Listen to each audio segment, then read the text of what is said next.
Você já se perguntou por que algumas casas parecem protegidas enquanto outras vivem em constante turbulência? Por que algumas famílias prosperam espiritualmente e outras murcham, mesmo sendo católicas praticantes? Mas há algo que poucos sabem. Algo extraordinário acontece no mundo invisível sobre certas residências.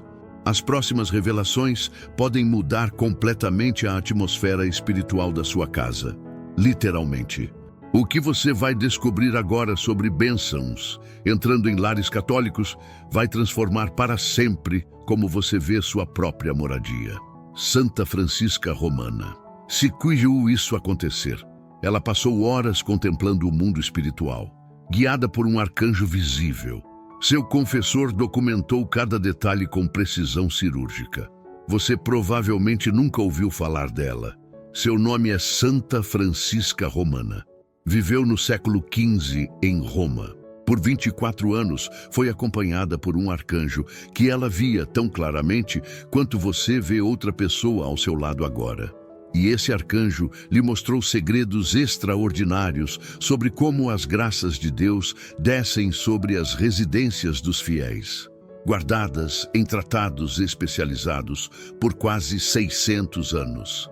Até agora. Pare tudo agora mesmo. Desligue o celular. Não saia deste vídeo, porque a 8ª revelação é a mais poderosa de todas. Mas só fará sentido se você ouvir tudo até o fim. E escreva nos comentários: Santíssimo Sacramento, abençoa minha casa. Vou ler cada comentário e orar por cada lar mencionado aqui. Se ainda não é inscrito neste canal, junte-se a nós agora. Aqui você vai encontrar verdades espirituais profundas que a maioria dos canais não revela. Revelações autênticas de santos, documentadas, comprovadas. Agora preste atenção, porque o que vem a seguir vai mudar completamente sua compreensão sobre proteção espiritual doméstica. Primeira revelação: os raios luminosos das chagas. Você acha que sabe o que acontece durante a Santa Missa? Pense de novo. O que Francisca viu não é nada parecido com o que você imagina.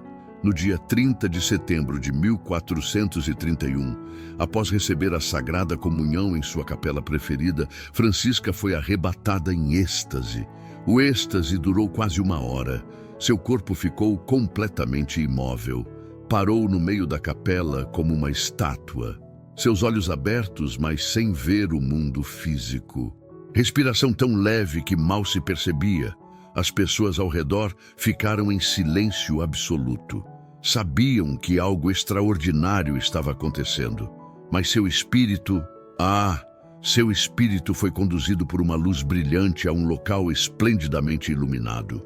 Não era luz comum do sol, não era claridade de lâmpada, era luminosidade viva, inteligente, amorosa. Uma luz que não apenas iluminava, mas consolava, que não apenas mostrava, mas transformava. Ali estava nosso Senhor Salvador, na forma humana glorificada. As cicatrizes de suas santíssimas chagas brilhavam com intensidade impossível de descrever. De cada uma das 5 chagas saíam raios de luz tão intensos que ela mal conseguia fixar o olhar. Não era luz comum, era glória materializada, era amor transformado em esplendor visível. Imagine tentar olhar diretamente para o sol. Agora multiplique isso por 1000 e adicione dimensões de beleza que olhos humanos nunca viram. Cores que não existem na terra. Tons de dourado mesclados com prateado celestial. Vermelho glorioso misturado com branco imaculado. Cada raio de luz parecia conter todos os milagres que Cristo havia feito na terra. Todas as curas, todas as ressurreições, todo o amor derramado na cruz. A temperatura daquele lugar não era quente nem fria. Era perfeita, como se o próprio ambiente respirasse paz. O ar tinha densidade diferente, mais leve, mais puro, como se cada partícula fosse saturada de santidade. Francisca tentou descrever isso ao seu confessor, e as palavras falhavam. É como tentar explicar cor a um cego, ou música a um surdo. Há realidades que transcendem linguagem humana. Francisca contemplava aqueles raios luminosos banhar os espíritos angélicos e os espíritos humanos glorificados, todos indescritivelmente felizes, radiantes de alegria, cantando louvores com vozes que pareciam instrumentos celestiais afinados na eternidade. E então ela compreendeu algo extraordinário. Aqueles raios luminosos não ficavam apenas no céu. Eles desciam, atravessavam dimensões, alcançavam a terra, especialmente sobre aqueles que estavam recebendo a sagrada comunhão naquele exato momento. O arcanjo Rafael, que a acompanhava, explicou: os raios que saem dos santíssimos pés do Salvador se derramam sobre as criaturas que têm grande afeto ao Senhor. Os raios das chagas das mãos alcançam aqueles que praticam caridade e têm fervoroso amor. Mas os raios da chaga do lado, esses são os mais poderosos, alcançam aqueles que amam o Salvador com todo o espírito e com coração puro. Francisca viu algo mais chocante ainda. Entre as pessoas que comungavam, algumas recebiam intensidade dupla de luz, outras 3 vezes mais, algumas 4 vezes mais. Das 5 irradiações luminosas das chagas, aqueles que recebiam 4 ao mesmo tempo eram os de maiores merecimentos. Seu confessor, Padre Giovanni Matteotti, anotou exatamente o que ela descrevia. Isso está documentado no Tratado das Revelações. Não é especulação, é testemunho ocular do mundo invisível. O que isso significa para você? Significa que neste exato momento, enquanto você ouve isto, há pessoas comungando em algum lugar do mundo, e raios luminosos invisíveis, mas absolutamente reais, estão saindo das chagas de Cristo, glorificado no céu e penetrando nas almas delas. Quando você comunga, isso acontece com você. Mas tem mais. Francisca também viu que esses raios luminosos eram graças enviadas pelo misericordiosíssimo Senhor Jesus Cristo. E essas graças eram derramadas para todo o mundo, incessantemente, sem parar, como chuva de bênçãos invisíveis caindo sobre a humanidade. O problema? Grande parte da humanidade é indiferente, não se interessa, desdenha as graças do Senhor. É como estar debaixo de uma cachoeira de luz divina e permanecer de olhos fechados, reclamando da escuridão. Você quer saber como abrir seu coração para essas graças? Como tornar sua casa um receptor dessas bênçãos luminosas? Primeira ação prática. Quando você comungar esta semana, não saia correndo da igreja. Fique, permaneça em silêncio, por pelo menos 15 minutos.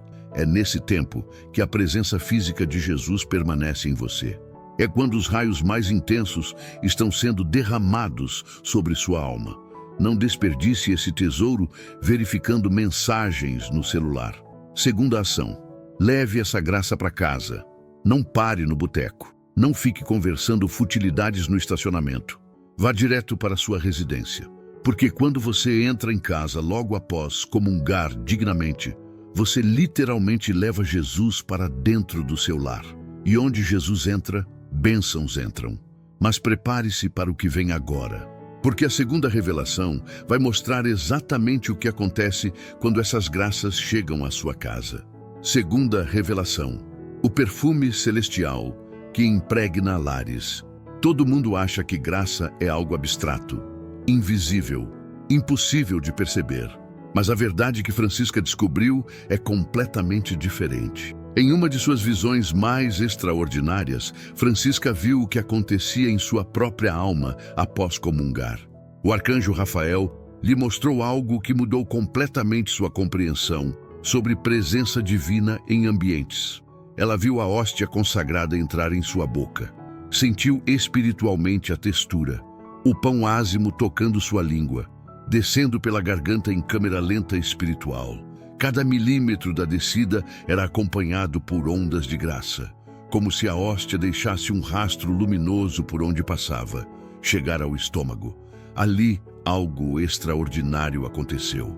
Em presença física de Jesus, corpo, sangue, alma e divindade, permanecia enquanto as espécies do pão existissem, aproximadamente 15 minutos. Francisca via Jesus literalmente dentro dela, não de forma assustadora, mas de forma inefavelmente bela. Era união mística, era intimidade divina, era o céu descendo à terra através de um pedaço de pão consagrado. O coração de Cristo batia em sincronia com o dela. Os pensamentos dele se misturavam aos dela. A vontade dele se fundia à dela. Por 15 minutos, ela não era mais apenas Francisca. Era Francisca habitada por Cristo. Francisca unida ao Salvador. Francisca, templo vivo do Deus Altíssimo. Mas então ela viu uma segunda coisa. Quando as espécies sacramentais desapareceram completamente dissolvidas, a presença física partiu.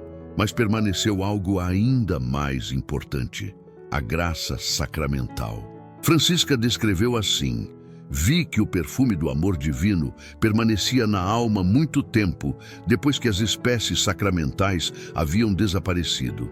Este perfume atraía outros perfumes celestes. Tornava a alma um jardim fechado onde só Deus e os anjos podiam entrar. Não era metáfora, era literal. Ela via um perfume espiritual, não com o nariz físico, mas com os sentidos da alma. E esse perfume não ficava confinado dentro dela. Ele se espalhava, impregnava o ambiente ao redor, marcava os lugares por onde ela passava. O arcanjo explicou: a presença física dura pouco, mas a graça da união dura conforme a fidelidade da alma. Se a alma coopera, esse perfume permanece por dias, por semanas, atrai bênçãos, repele demônios. Francisca então viu algo que deveria estar em cada catecismo. Quando uma pessoa que acabou de comungar dignamente entra em sua casa, ela carrega esse perfume celestial consigo, e esse perfume começa a impregnar o ambiente doméstico, as paredes, os móveis, o ar. Tudo fica marcado com graça sacramental. É como quando alguém que usa perfume forte entra num quarto. Mesmo depois que a pessoa sai, o cheiro permanece por horas. Mas isto é infinitamente mais poderoso. É fragrância do próprio céu, marcando o território espiritual na terra. Seu confessor documentou: ela afirmava com absoluta certeza que conseguia perceber quando entrava numa casa onde havia devoção eucarística frequente. O ambiente tinha densidade diferente, paz palpável, proteção visível aos olhos espirituais. Mas Francisca viu também o contrário: casas onde ninguém comungava há anos, onde não havia oração, onde Deus era esquecido. Essas casas tinham um odor espiritual completamente diferente. Não era perfume, era ausência, vazio, como um quarto que ficou fechado por décadas, ar viciado, mofo espiritual. E nesses lugares, os demônios se moviam com liberdade assustadora. O que isso significa para você hoje? Sua casa tem esse perfume celestial ou tem vazio espiritual? Quando foi a última vez que você trouxe Jesus sacramentado para dentro da sua residência através da comunhão digna? Ação prática imediata. Esta semana, confesse-se se necessário. Comungue em estado de graça e quando voltar para casa, faça o seguinte: entre em cada cômodo, em silêncio, e mentalmente consagre aquele espaço ao Sagrado Coração de Jesus. Diga: Senhor Jesus, que acabei de receber na comunhão, toma posse desta sala, desta cozinha, deste quarto, que tua presença impregne cada canto. Parece simples? É, mas funciona, porque você não está apenas rezando, você está carregando graça sacramental real. E essa graça marca território.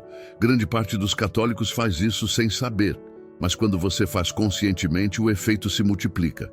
Mas espere até descobrir o que Francisca viu sobre a proteção angelical que desce sobre essas casas marcadas. Terceira revelação: anjos custódios e casas protegidas.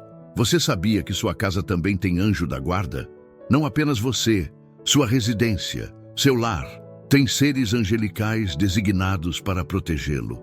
Francisca foi uma das poucas santas na história que viu seu anjo da guarda visivelmente. Por 24 anos, dia e noite, ao seu lado direito. Ela o via tão claramente quanto você vê outra pessoa. Era o arcanjo Rafael, e ele lhe ensinou verdades extraordinárias sobre hierarquias angelicais e proteção doméstica. Em uma de suas visões mais detalhadas, Francisca viu a organização dos 9 coros angélicos, serafins, querubins, tronos, dominações, virtudes, potestades, principados, arcanjos, anjos, cada coro com função específica.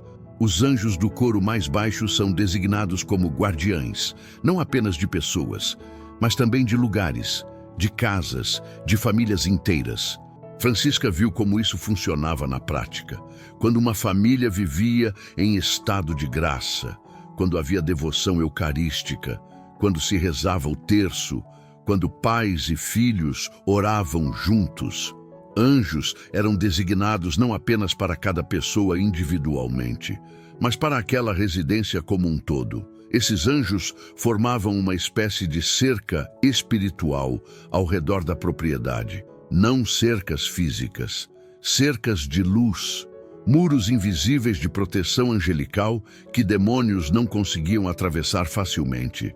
O arcanjo Rafael explicou a ela: onde há devoção verdadeira, ali enviamos guardas, não por ordem nossa, mas por ordem do Altíssimo, e esses guardas permanecem enquanto a devoção permanecer. Francisca descreveu a cena com detalhes cinematográficos.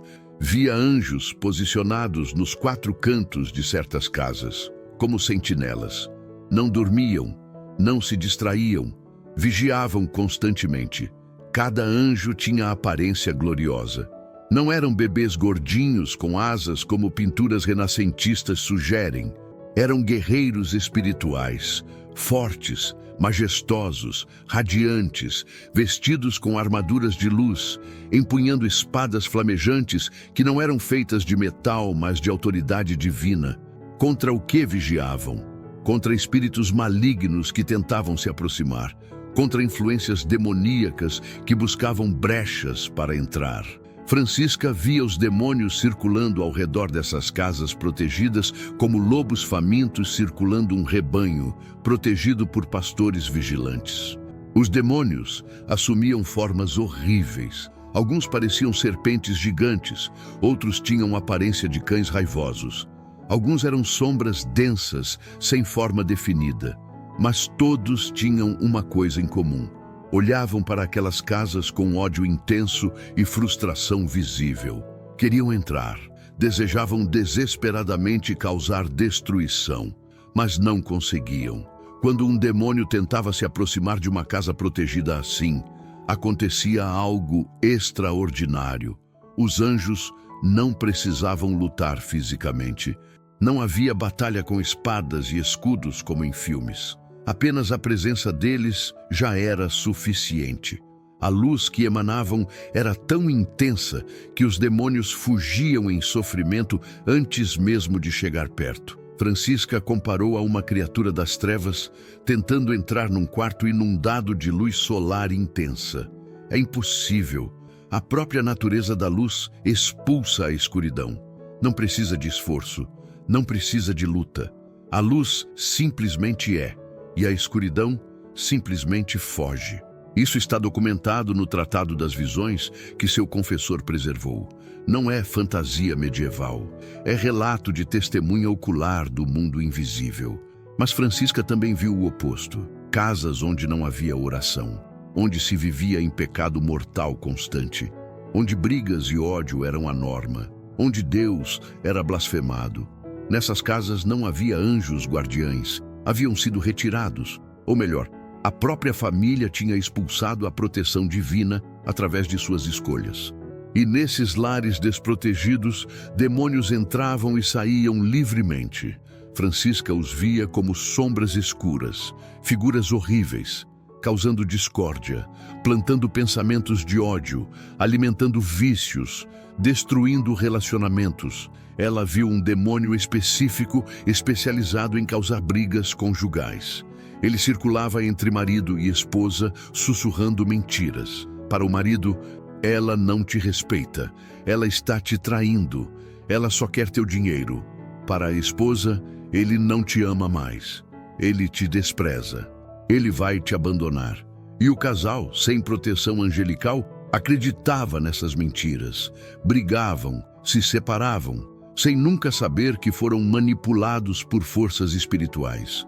Outro demônio se especializava em vícios. Francisca o via entrando em quartos de jovens, apresentando imagens pornográficas em suas mentes, despertando desejos impuros, alimentando compulsões. E os jovens, sem nenhuma proteção espiritual, caíam cada vez mais fundo em escravidão. Havia demônios de depressão, de ansiedade, de desespero financeiro, de doenças, cada um com sua especialidade diabólica, e todos tendo acesso livre a lares onde Deus era rejeitado.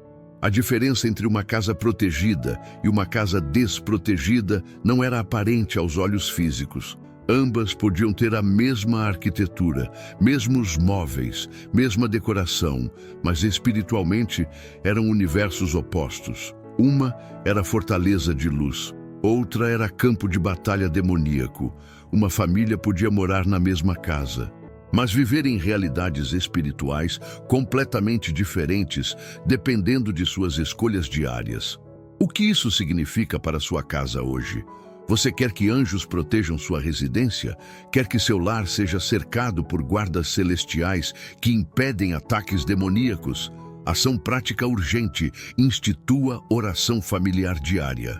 Não precisa ser longa, 5 minutos, mas todo dia, no mesmo horário. Reúna quem mora com você, reze um terço, ou pelo menos uma dezena. Ou faça uma leitura bíblica breve com uma oração final.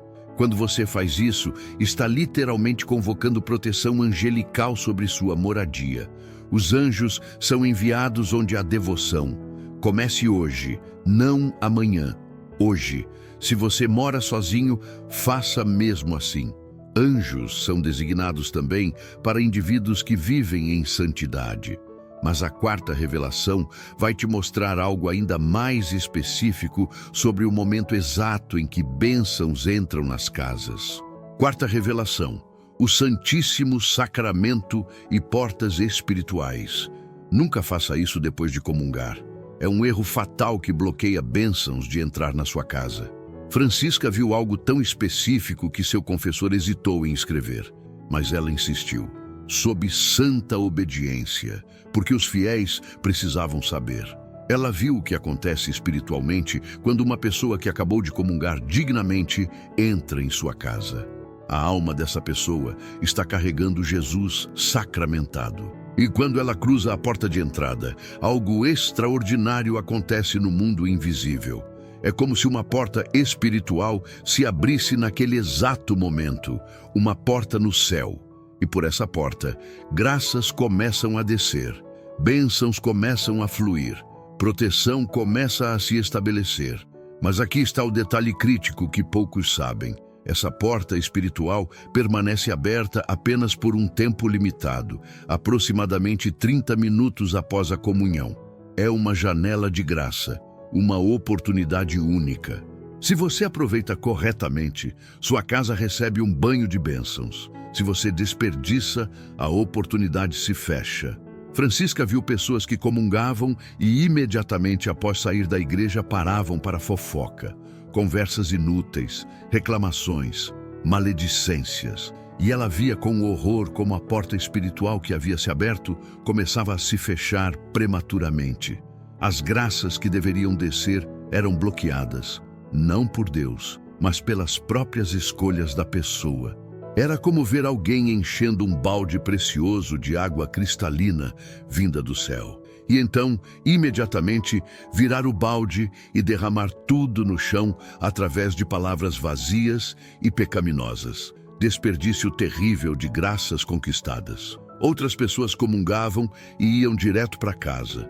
Mas chegando lá, entravam gritando, brigando com familiares, assistindo programas imorais, envolvendo-se em conversas mundanas. E novamente a porta se fechava. As bênçãos eram impedidas de descer completamente. Francisca via Jesus literalmente presente dentro dessas pessoas e via a tristeza nos olhos dele. Ele estava ali, querendo derramar graças, querendo abençoar, mas encontrando rejeição através de comportamentos incompatíveis com sua presença santíssima. É como convidar um rei para jantar em sua casa e então servir comida estragada, colocar lixo na mesa, falar grosserias. O rei está presente, mas você o está insultando com sua conduta. Mas algumas pessoas faziam diferente. Comungavam em profundo recolhimento, saíam da igreja em silêncio, iam direto para casa, entravam e imediatamente se dirigiam a um canto de oração ou ao quarto. Permaneciam em silêncio, agradecendo, contemplando, deixando Jesus agir. E Francisca via algo maravilhoso acontecer. A porta espiritual não apenas permanecia aberta, ela se alargava, ficava maior, e por ela desciam não apenas gotas de graça, mas torrentes, cascatas de bênçãos. Luz inundava aquele lar, anjos entravam. Demônios que estivessem por perto fugiam em pânico. Uma única comunhão bem aproveitada podia mudar completamente a atmosfera espiritual de uma casa por dias. Seu confessor escreveu: a serva de Cristo afirmava que via claramente a diferença entre casas onde se guardava recolhimento pós-comunhão e casas onde isso era negligenciado. As primeiras brilhavam, as segundas permaneciam em penumbra espiritual. O que isso significa para você? Da próxima vez que você comungar, não desperdice os 30 minutos seguintes. Esse é o tempo mais valioso da sua semana. É quando você tem poder sobrenatural de trazer bênçãos do céu para dentro da sua casa. Ação prática específica. Comunique a todos em casa. Quando você voltar da missa, peça 30 minutos de silêncio. Não é muito. Meia hora. Explique que você acabou de receber Jesus e precisa desse tempo. A maioria das famílias vai respeitar. Vá para seu quarto ou canto de oração. Fique ali, em silêncio, ou lendo textos espirituais, ou rezando baixinho, mas permaneça recolhido. Nesse tempo, mentalize sua casa sendo inundada por luz divina.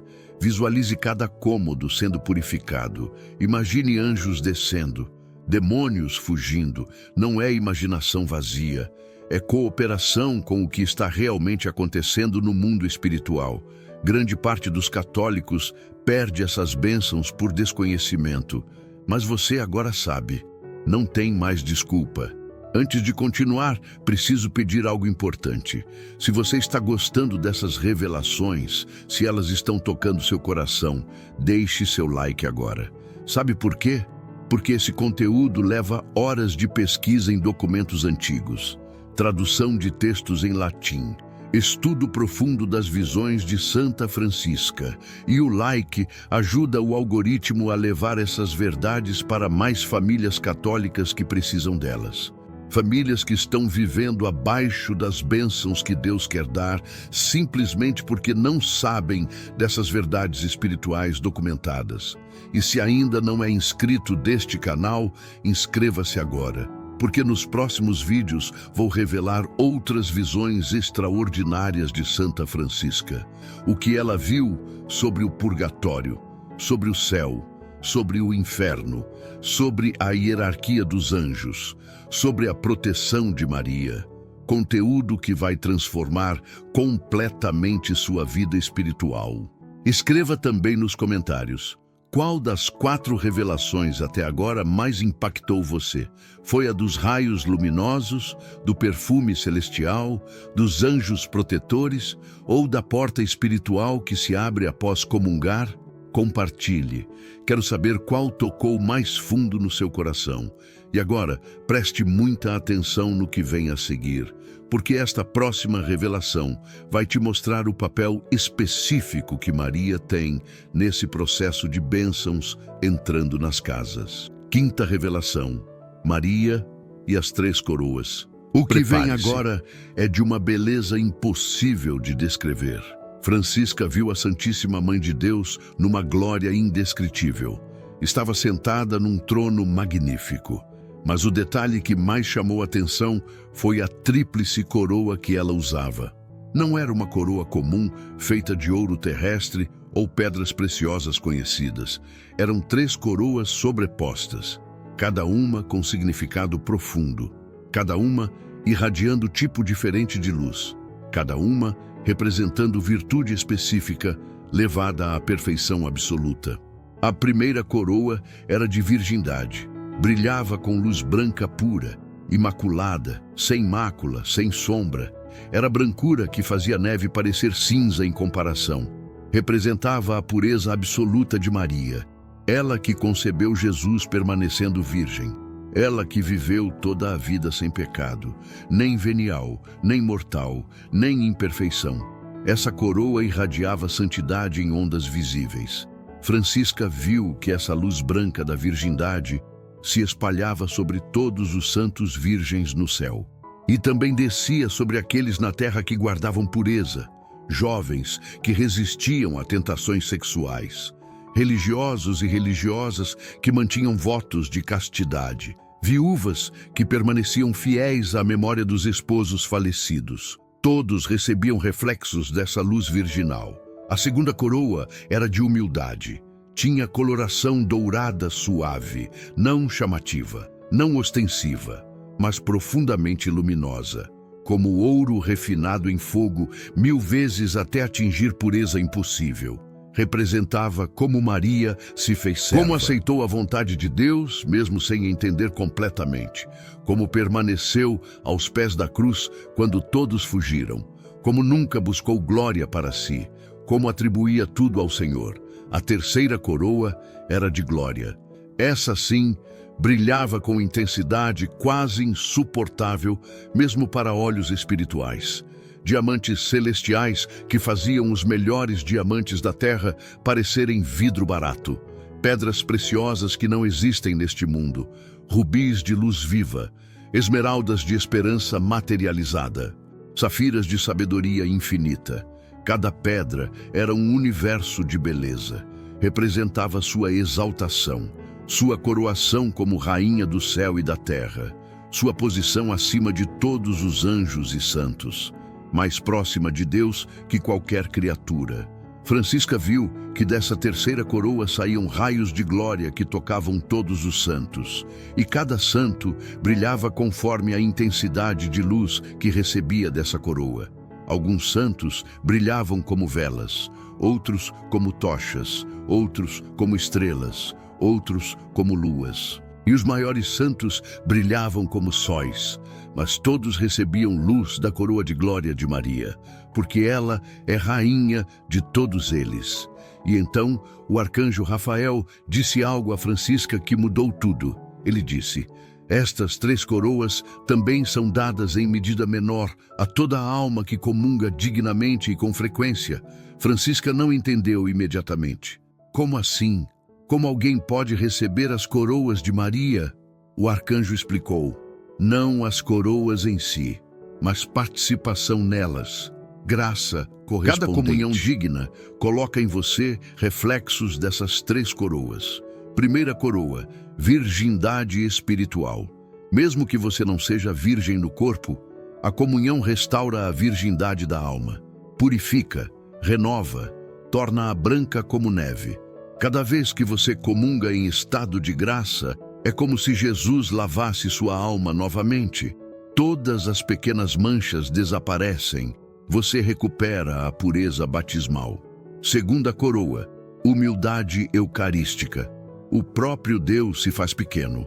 Cabe numa hóstia de poucos centímetros. Desce até você. Entra em você. Se Deus se faz tão pequeno por amor, como você pode permanecer orgulhoso? A comunhão frequente e devota quebra o orgulho. Ensina a humildade. Porque cada vez que você abre a boca para receber a hóstia, está dizendo: eu preciso de ti. Não sou autossuficiente. Sozinho não consigo nada. Terceira coroa, glória crescente. Cada comunhão digna aumenta sua glória eterna no céu. Francisca viu isso claramente. Alguns santos brilhavam como estrelas, outros como luas, outros como sóis. A diferença estava diretamente ligada a quantas comunhões dignas haviam recebido na terra. Isso está documentado. Não é especulação teológica. É testemunho de quem viu. Mas aqui está a conexão com casas abençoadas. Quando você comunga e recebe essas 3 coroas em medida menor, você não apenas santifica sua própria alma, você leva essa tríplice graça para dentro da sua casa e sua família inteira se beneficia. Francisca viu mães que comungavam frequentemente. Suas casas eram diferentes. Havia pureza no ambiente, humildade nas relações, glória futura sendo construída ali. Filhos cresciam nesse ambiente impregnado de graça mariana e muitos se tornavam santos também. O que isso significa para você hoje? Você quer que sua casa tenha o perfume de pureza, quer que humildade reine nos relacionamentos familiares, quer construir glória eterna para todos que moram com você? Ação prática. Consagre sua família a Nossa Senhora. Não apenas uma vez, mas regularmente, uma vez por mês. Reúna todos, reze a consagração. Peça que Maria estenda sobre sua casa o manto de suas 3 coroas e, principalmente, comungue com frequência, se possível, diariamente. Se não, toda semana sem falta. Cada comunhão é uma injeção dessas 3 graças na atmosfera espiritual do seu lar. Muitos lares católicos estão murchando espiritualmente simplesmente porque os membros não comungam com frequência suficiente. Mas espere, porque a 6ª revelação vai revelar algo chocante sobre o que bloqueia essas bênçãos. 6ª, revelação pecado mortal e portas fechadas. Esta revelação é dura, mas necessária. Francisca viu o inferno, passou horas contemplando seus horrores, e uma das visões mais perturbadoras foi sobre aqueles que comungam em pecado mortal. No inferno inferior, ela viu uma prisão especial.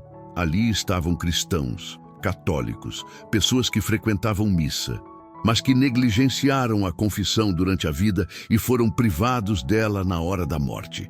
O tormento deles tinha um aspecto específico. Eles viam constantemente, como numa tela infernal que nunca desligava, todas as comunhões que haviam feito em pecado mortal. Cada hóstia consagrada que profanaram com suas almas manchadas. E cada uma dessas comunhões sacrílegas agora se transformava em acusação eterna. Era como assistir repetidamente à gravação dos piores momentos da sua vida, mas multiplicado por intensidade sobrenatural, sem pausa, sem alívio, para sempre. Uma alma gritava para Francisca com voz que soava como metal rangendo contra metal. Eu comungava toda semana, pensava que estava bem com Deus, mas vivia em adultério. Meu casamento havia acabado, mas nunca me divorciei oficialmente. Arrumei outro relacionamento. A igreja dizia que era pecado, mas eu achei que Deus entendia a minha situação. Achei que era caso especial. Nunca confessei. Achei que não precisava. Que Deus não se importava tanto assim. Agora sei. Cada comunhão que fiz naquele estado foi como cravar mais um prego em Cristo. E cada prego agora me perfura eternamente. Outra alma lamentava com desespero que fazia Francisca estremecer. Eu tinha ódio no coração. Guardava rancor do meu irmão por causa de herança. Anos sem falar com ele. Anos cultivando amargura. Mas continuava comungando, porque todo mundo da minha família comungava. Achei que não fazia diferença, que era normal guardar mágoa. Mas fazia diferença. Enorme diferença. Cada comunhão indigna fechava mais uma porta de graça sobre mim, até que todas se fecharam. Morri de infarto súbito, sem tempo de me confessar, e morri assim, em ódio, em profanação. Agora queimo aqui por escolha própria. Francisca viu algo mais assustador ainda. Pessoas que comungavam em pecado mortal não apenas não recebiam graças, elas atraíam maldições para suas casas. Não maldições de Deus. Deus nunca amaldiçoa seus filhos, mas consequências espirituais naturais de profanação. É como tentar encher um balde furado. Não importa quanta água você jogue, ele nunca enche. Pior ainda, a água que deveria abençoar se torna instrumento de condenação. Casas onde havia comunhões sacrílegas frequentes se tornavam cada vez mais oprimidas espiritualmente. Brigas aumentavam sem motivo aparente. Pequenas discussões se transformavam em guerras. Doenças se multiplicavam. Um membro da família adoecia, depois outro, depois outro. Problemas financeiros surgiam do nada. Negócios que eram promissores falhavam misteriosamente. Empregos estáveis eram perdidos. Dívidas se acumulavam. Não porque Deus estava castigando. Deus não precisa castigar. As consequências espirituais de profanar o Santíssimo Sacramento são automáticas. São leis espirituais funcionando, como leis da física. Se você pula de um prédio, cai. Não é castigo, é consequência. E pior, demônios tinham permissão para entrar nesses lares. Francisca via criaturas horríveis entrando nessas residências. Não porque os demônios eram mais fortes que Deus, mas porque os próprios moradores haviam dado permissão através da profanação eucarística. É como deixar a porta de casa aberta num bairro perigoso e reclamar quando ladrões entram. Você deu acesso, você permitiu.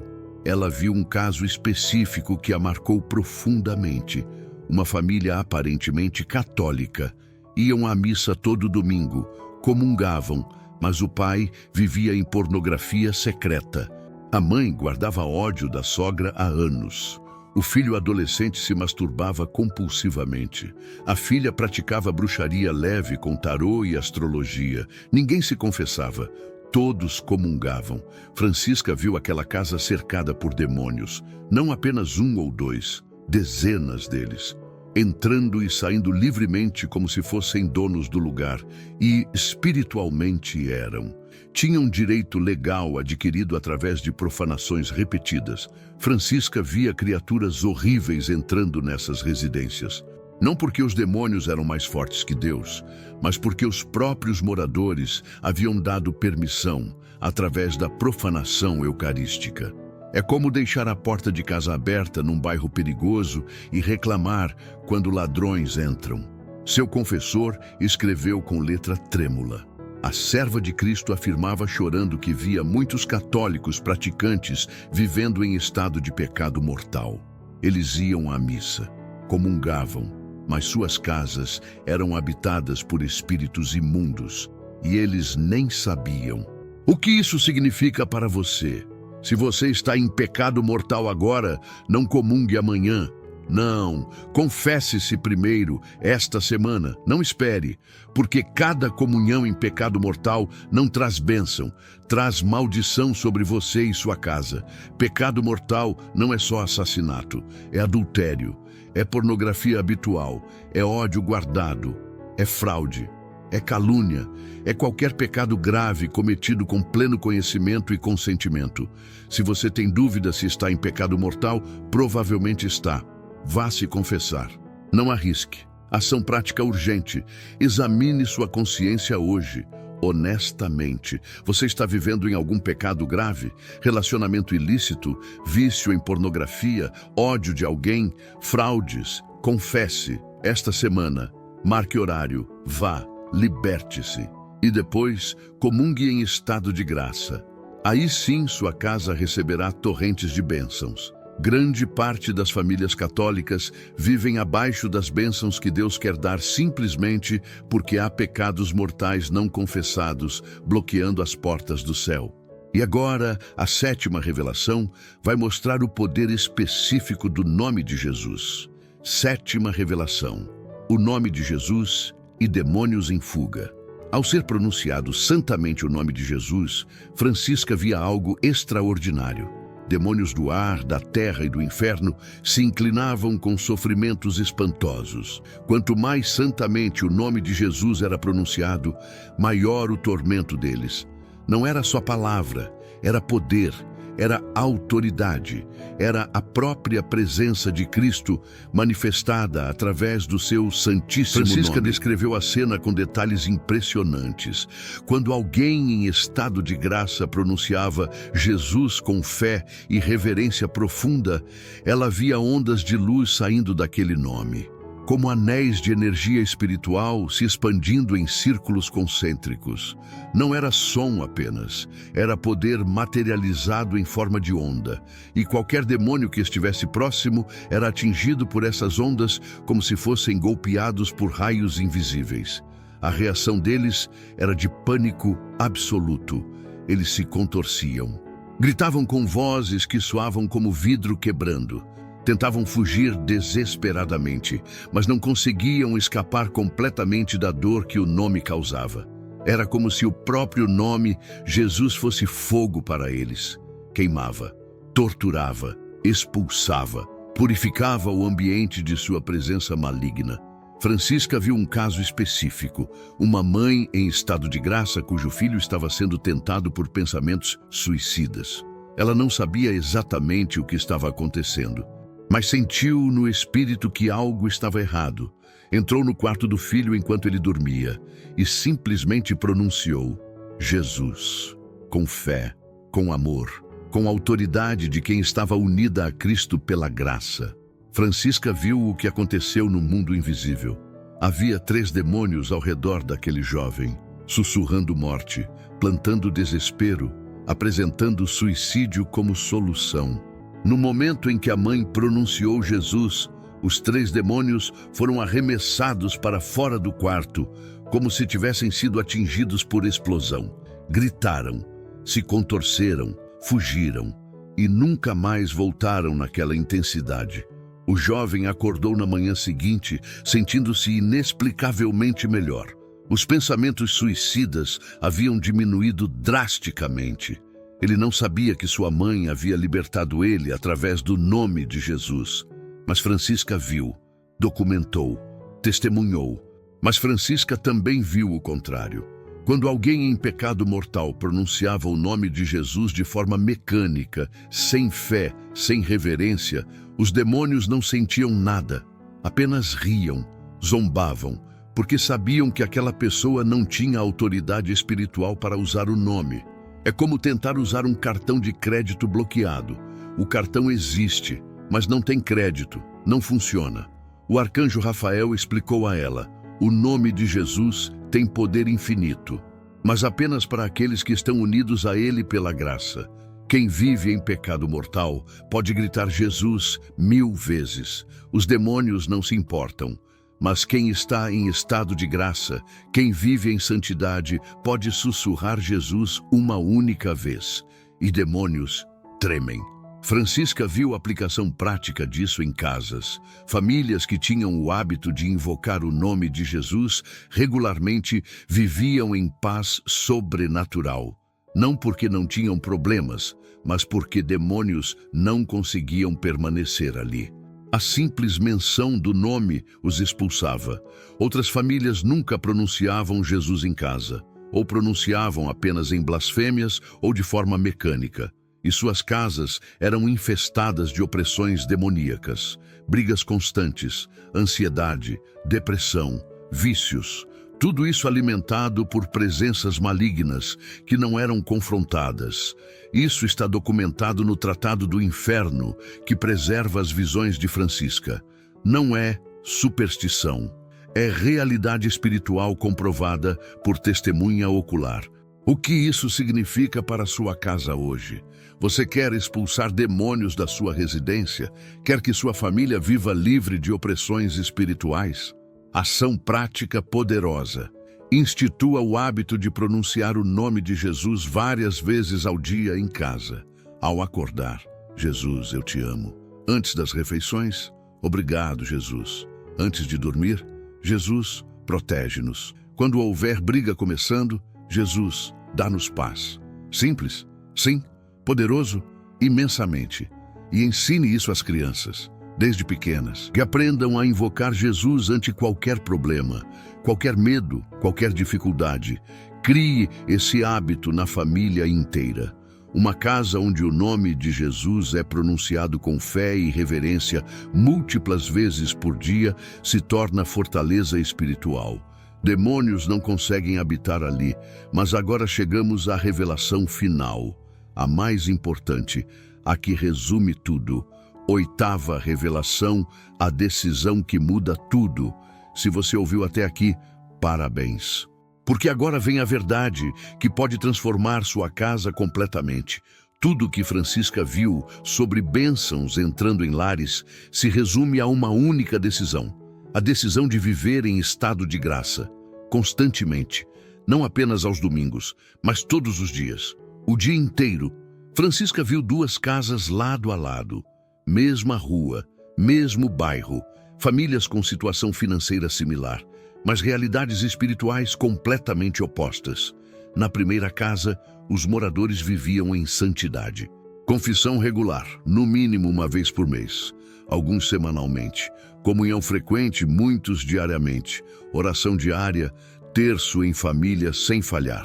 Caridade com os pobres, sempre separando algo para dar. Perdão nas ofensas, não guardando rancor nem 24 horas.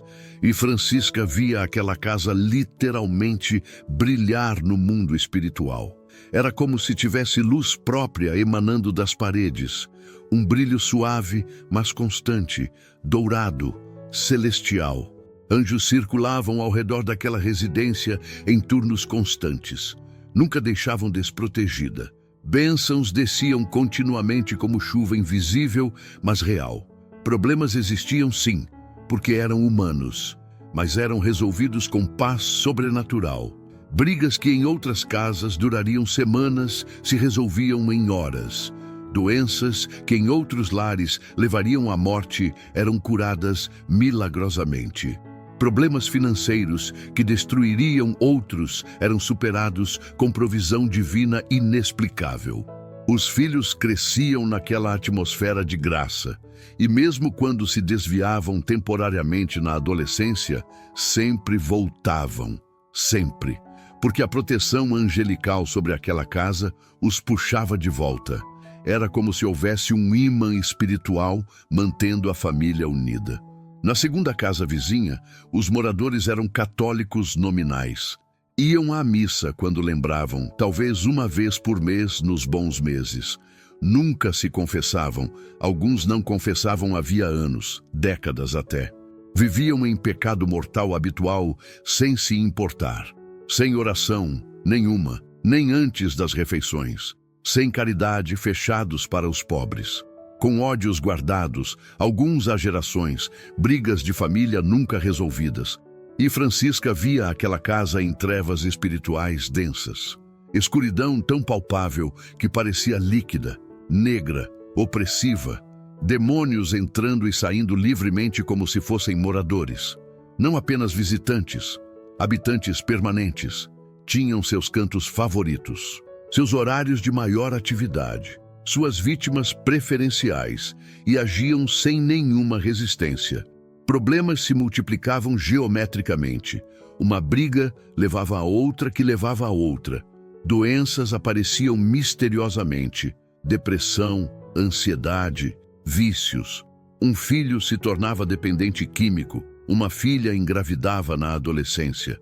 O casamento dos pais desmoronava. Falências, processos judiciais. Era cascata de destruição. E a família não entendia por quê. A diferença? Uma única decisão repetida diariamente. Viver ou não viver em estado de graça. Francisca chorava ao ver isso. Lágrimas escorriam por seu rosto enquanto contemplava aquela visão. Porque a solução estava tão perto, tão acessível. Não dependia de dinheiro, não dependia de inteligência, não dependia de status social. Bastava confessar os pecados, comungar em estado de graça, orar diariamente, viver em caridade. Mas grande parte das pessoas preferia permanecer nas trevas por preguiça espiritual ou ignorância. O arcanjo Rafael disse a ela com voz que soava como sino de cristal: diga aos fiéis, diga a eles que Deus quer inundar suas casas de bênçãos. O céu está pronto. Os anjos estão prontos, Maria está pronta, o próprio Cristo está pronto, mas eles precisam abrir as portas, e a porta se abre através da graça santificante. Não há outro caminho, não há atalho, não há fórmula mágica, é santidade ou trevas, graça ou maldição, proteção ou opressão. Cada família escolhe através de suas ações diárias. Seu confessor preservou essas palavras. A serva de Cristo implorava em lágrimas que as famílias católicas entendessem. O céu está pronto para derramar torrentes de graças, mas encontra portas fechadas. Fechadas não por Deus, mas pelos próprios moradores, através de suas escolhas de pecado. O que isso significa para você hoje? Você pode ter ouvido todas as 7 revelações anteriores. Pode ter tomado notas mentais de todas as ações práticas. Mas se você não tomar esta decisão final, nada muda. A decisão é: vou viver em estado de graça a partir de hoje. Não importa seu passado, não importa quantos anos você viveu longe de Deus, não importa quão grave foram seus pecados. Hoje você decide, agora você escolhe. Ação prática final e mais importante: marque uma confissão. Hoje mesmo, agora. Pare este vídeo se necessário, pegue o telefone, procure o número da sua paróquia, ligue, marque horário com o padre.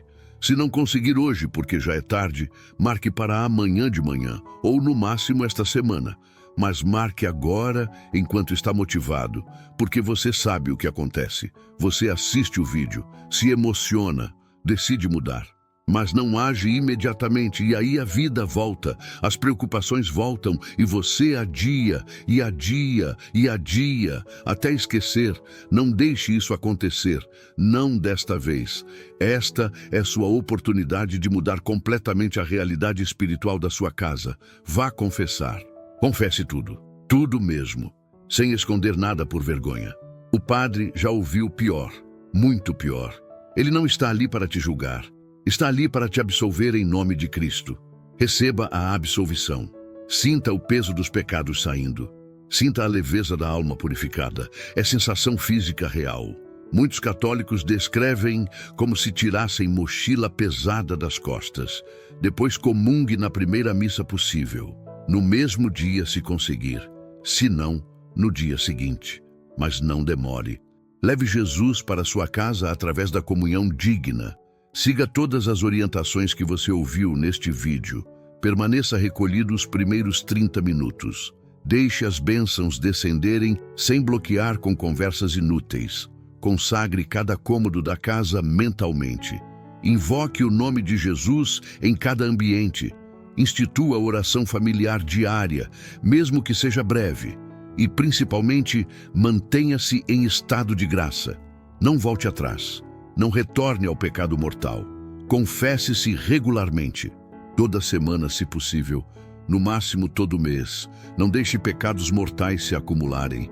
Cada pecado mortal não confessado é brecha que você abre para demônios, é porta que você fecha para anjos, é bênção que você bloqueia.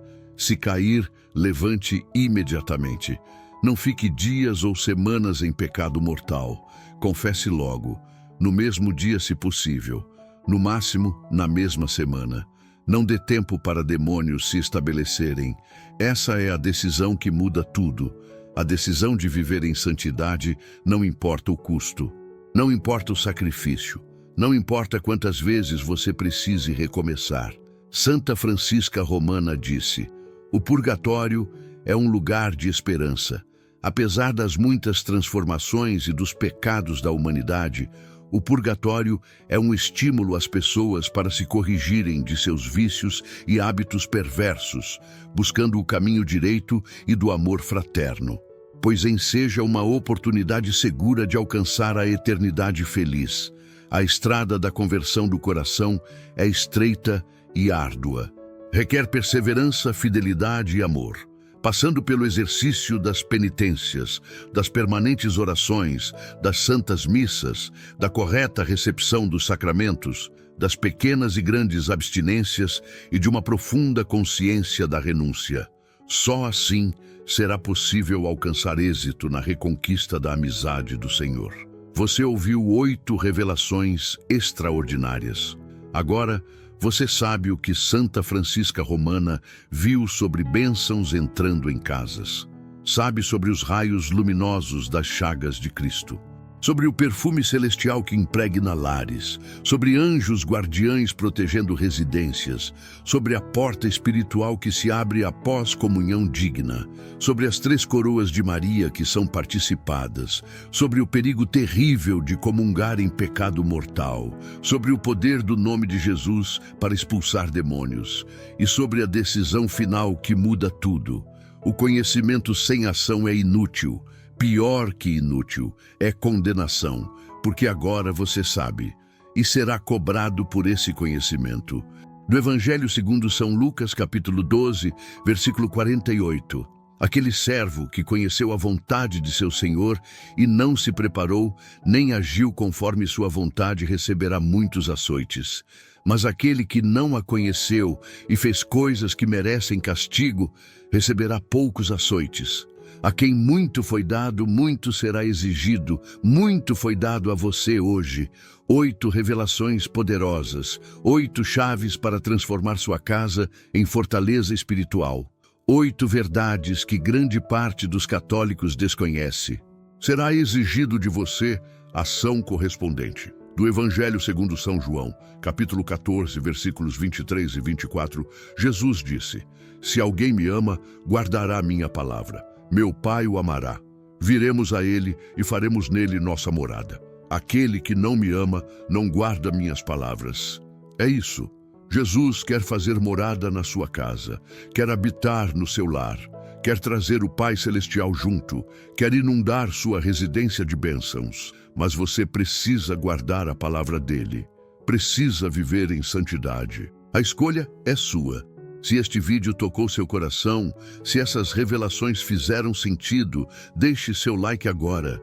Não é por vaidade, é porque este conteúdo precisa alcançar mais famílias católicas. Milhares de lares estão vivendo abaixo das bênçãos que Deus quer dar simplesmente por desconhecimento. Você pode ajudar compartilhando. Inscreva-se neste canal se ainda não é inscrito. Aqui você vai encontrar mais revelações de Santa Francisca Romana, verdades espirituais profundas, conteúdo que transforma. E escreva nos comentários qual revelação mais impactou você, qual delas você vai aplicar primeiro na sua casa. Vou ler cada comentário e orar especialmente por cada família mencionada aqui. Que o Senhor abençoe sua casa. Que Maria estenda seu manto sobre sua família, que os anjos protejam sua residência, que graças desçam abundantemente sobre todos que moram com você. Em nome do Pai, do Filho e do Espírito Santo. Amém.